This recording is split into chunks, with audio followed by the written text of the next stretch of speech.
표현입니다. 저희가 오늘 말씀드릴 내용은 저희가 최근에 가장 질문을 많이 받았던 국내 대형 기관 투자가나 아니면 국내에서 고액을 상대하고 계시는 PB분들이 질문했던 그 내용을 한 10가지 정도로 저희가 요약을 했고요. 그 부분을 공유 드리도록 하겠습니다. 사실 이 10가지 내용들은 대부분 글로벌 투자자 입장에서 생각할 수 있는 부분, 그리고 이런 글로벌 투자자가 한국 시장이나 테마에 관련돼서 생각하고 있는 부분, 그리고 어느 정도 이번에 시장이 좀 하락한다고 생각했을 때 그런 부분에 맞춰서 최근에 수급하고 저희가 대응할 수 있는 부분, 요 3가지 정도 요약해서 말씀드릴 것 같습니다. 첫 번째로는 저희가 다른 프레젠테이션 소개시켜드렸던 부분인데요. 이런 소비자 물가지수, 즉 인플레이션에 관련돼 가지고 글로벌 투자은행들이 어떻게 지금 보고 있는지를 말씀을 드리겠습니다. 자, 전체 분포 기준으로 이랬습니다. 저희가 알고 있는 글로벌 대형 투자 은행들입니다. 이 은행들이 생각했던 것과 전혀 다른 이런 평균값이 소비자 물가지수가 7.3 정도, 7.2에서 3 정도를 예상을 했었는데 이 분포와 상관없는 값에서 결과가 나왔습니다. 즉 지금 글로벌 투자 은행들도 지금 많이 흔들리고 있다가 결론인 것 같습니다. 사실 이들의 코멘트도 지금 많이 흔들리고 있기 때문에 너무 그런 시장의 코멘트에 많이 흔들릴 필요는 없을 것 같습니다. 그리고 미 연준의 어떤 시나리오를 한번 보시겠습니다. 이게 BOA 메릴 린치가 가장 금리 인상에 관련돼서 공격적이었기 때문에 그 차트를 가지고 왔습니다. 하지만 가장 저희가 힌트를 가질 수 있는 부분은 확률적으로 봤을 때 3, 6, 9, 12월이 보면 확률적으로 제일 높습니다. 금리 인상 가능성이 있어서 일단 4번 정도가 있는 것 같고요. 한 번 정도를 더 올릴 수 있겠다라는 부분이 있는데 그 부분에서 큰 힌트가 될 것 같습니다. 즉 미 연준 입장에서는 일단 먼저 인플레이션을 잡으려고 하는 지금 의지가 상당히 강하고요. 그래서 구두 개입이 자주 들어오고 있습니다.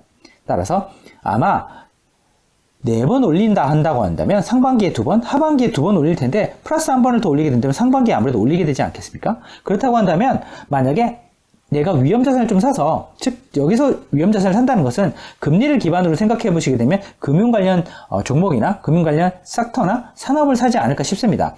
이런 위험자산을 사는 데 있어서 이왕이면 금리를 한 번이라도 더 올릴 수 있는 그런 기간에 살 가능성이 높고요. 그리고 만약에 내가 안전자산을 산다라고 한다면 이런 금리 부분에 있어서 안전자산이라고 한다면 채권이 될 텐데요. 예를 들면 미국 국채 같은 것을 예를 든다고 한다면 이왕이면 금리를 충분히 올리고 상반기에, 하반기에 조금 더 올릴 것이기 때문에 그런 부분을 감안하게 된다고 한다면 이왕이면 하반기에 사는 것이 금리를 한 번이라도 더 올릴 수 있는 기간에 편입할 수 있는 것이기 때문에 기회비용을 줄 수 있지 않을까 싶습니다. 그리고 만약에 지금 금리를 올린다 그랬을 때 뭘 살 것이냐 라는 부분에 있어서 실질적으로 저희가 글로벌 자산배분 포트폴리오나 글로벌 주식 포트폴리오 운영하는 데 있어서 사실 이런 부분이 사실 어느 정도 감안을 해야 된다라고 생각하는 중요한 포인트입니다. 사실은 1개월이나 3개월과 같은 부분은 아마 마켓에서 트레이딩을 좀 잘해야 되는 부분이기 때문에 이런 부분까지는 사실 세세하게 감안하시는 것보다는 만약에 금리를 올리고 나서 첫 번째 올리고 나서 어떤 자산들이 많이 움직이는지를 1년 정도를 보시는 게 가장 합리적이지 않을까 싶습니다. 그래서 저희는 중요하게 보는 것은 이런 남색의 바차트를 보시면 어떨까 합니다. 따라서 남색의 바차트 중에서 최상위에 있는 이 3가지 정도는 아무래도 확률적으로 되게 높다. 과거에 1970년대부터 놓고 봤을 때는 이 3가지 자산은 거의 똑같이 한 10에서 15% 정도 연간으로 수익을 내줬다. 즉 10% 타겟을 한다고 한다면 이 자산이 성공 가능성이 높다라고 보시면 될 것 같고요. S&P 골드만삭스 커머디티 인덱스, 즉 원자재 지수고요. 그리고 이머징 마켓 인덱스, 즉 신흥국 지수고요. 그리고 타픽스, 일본 지수입니다. 이 일본 지수가 들어간 것은 아시는 것처럼 이 산업기계, 산업 설비 이런 것들이 아무래도 일본이 많이 관여되어 있기 때문인데요. 유럽 내에서도 아무래도 독일하고 가깝다라고 볼 수 있을 것 같습니다. 그렇다고 한다면 일단 저희는 이런 자산들에 대해서는 분명히 인플레이션이 발생한다라고 놓고 봤을 때 금리를 올린다라는 그런 어떤 가정까지 성립하게 된다고 한다면 이 자산을 염두에 두시고 트레이딩을 하시면 어떨까 싶습니다. 너무 짧게 말고 한 1년 정도를 보셨을 때 금리를 한번 올리고 났을 때 성과가 이렇다는 것이니까 그런 부분을 감안하고 보시면 더 좋을 것 같습니다. 그리고 지금 특정 자산을 놓고 봤을 때는 그런데요.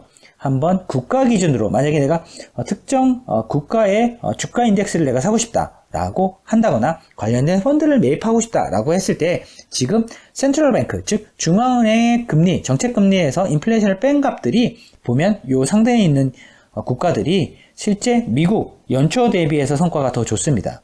물론 러시아라고 하는 사실은 아웃라이어가 하나 있긴 하지만 이런 거를 제외하고 나면 오히려 이런 국가들은 인덱스 수익률이 미국보다 우월하게 나타나고 있습니다. 한국은 이런 중간 정도에 있고요. 물론 미국이 금리를 올린다라고 한다면 저희도 금리를 올리고 나서 이 인플레이션하고 어느 정도 적정 수준에 오게 된다면 이렇게 이동을 할 것이기 때문에 이렇게 이동을 할 때가 되면 아무래도 매력적인 자산군 중에 하나가 되지 않을까 싶습니다. 하지만 그런 식으로 대응을 잘 못한다고 한다면 요정 어중간한 수준이 있기 때문에 한국 시장의 매력도는 그렇게 높지 않을 수도 있겠다라는 게 결론입니다. 그리고 추가적으로 그러면 산업 기준으로 한번 보시겠습니다. 이번에 CPI 즉 소비자 물가지수가 나오고 났을 때 한 7.5% 값이 나왔는데요. 이 왼쪽에 있는 것과 오른쪽에 있는 산업의 어떤 성향이 너무 틀립니다. 이 왼쪽에 있는 것들은 서플라이, 공급망에 관련된 이야기고요. 이쪽은 디맨드에 관련된 얘기입니다. 최근에 리세션에 관련된 이야기도 나와서 왜 금리를 올리고 나면 왜 리세션이 올 수도 있겠다라는 강력한 논리가 형성이 되냐면 이런 디맨드, 수요를 좀 줄여서 인플레이션을 잡는 방식이기 때문에 금리를 올린다는 것은 하지만 지금 문제가 되고 있는 것은 이런 공급망, 서플라이에 관련된 부분이기 때문에 금리를 올려도 어쩌면은 물가가 잡히지 않을 수도 있겠다라는 두려움이 사실 있는 것도 사실이고요. 하지만 투자자산의 선택에 있어서 특정 투자 테마나 산업의 선택에 있어서는 왼쪽에 있는 연결되어 있는 부분들을 한번 투자해 보시면 어떨까 싶습니다. 그리고 외국인 입장에서의 코스피가 어떤 영향을 받고 있는지 한번 보시면 좋겠습니다. 마켓 밸류, 즉 시장 가치라는 것은 그러니까 주식에 있어 시장 가치라는 것은 밸류에이션과 EPS로 보통 형성이 될 수 있을 것 같습니다. 즉 밸류에이션이 높아지게 되면 당연히 가격이 올라갈 거고요. 그리고 기업의 이익, EPS가 늘어나게 되면 당연히 가격이 올라갈 것입니다. 그런데 최근에 이런 할인 요인이 발생을 하고 있습니다. QT라고 하는, 즉 타이트닝, 즉 긴축이라고 하는 임팩트가 발생을 하고 있고요. 여기서는 밸류에이션 값에 있어서는 PE 값을 썼습니다. 미국 S&P 500 지수의 PE 값이 2021년 하반기에는 약 20배 정도였고요. 그리고 2022년 현재는 한 18배 정도까지 떨어졌습니다. 따라서 그러다 보니까 한 10% 좀 안 되는 값에 할인 요인이 생겼고요. 밸류에이션에서. 그리고 국내 코스피 기준의 EPS 그로스 성장률이 작년 하반기에는 2022년 값이 3.2 정도로 증가할 것으로 봤습니다. 올해. 근데 마이너스로 돌아서는 바람에 약 한 4에서 5% 가까이 또 할인 요인이 발생을 했습니다. 따라서 합쳐보게 되면 한 13에서 한 14% 정도 할인 요인이 발생을 했는데 실질적으로 작년 연말 대비해서 3,100에서 3,200 정도 거래되는 지수가 지금 약 한 15% 가까이 떨어져서 거래가 되고 있는데 지금 2,600에서 2,700 사이에서 거래가 되고 있습니다. 따라서 외국인 투자자 입장에서 놓고 봤을 때는 지금 이런 정도의 할인이 코스피에 적용되는 게 맞다라고 보고 있을 가능성이 높습니다. 그리고 지금 차익 실현에 관련돼서 많은 분들이 고민이 많을 걸로 알고 있는데요. 저희도 실질적으로 글로벌 주식형 포트폴리오 내에서 그런 고민이 사실 있었습니다. 하지만 가장 강력한 이슈인 유동성에 관련된 말씀을 좀 드려보고자 합니다. 리퀴디티가 어떻게 올라왔었고 어떻게 빠지고 있는지, 이 거품들이 어떤 속도로 빠지고 있는지 보시면 좋겠습니다. 네거티브 일드, 즉 마이너스 금리의 채권 규모가 한 2, 3년 사이에 급격하게 증가했었고요. 코로나 이후에 실질적으로 1년 만에 사실 감소하고 있습니다.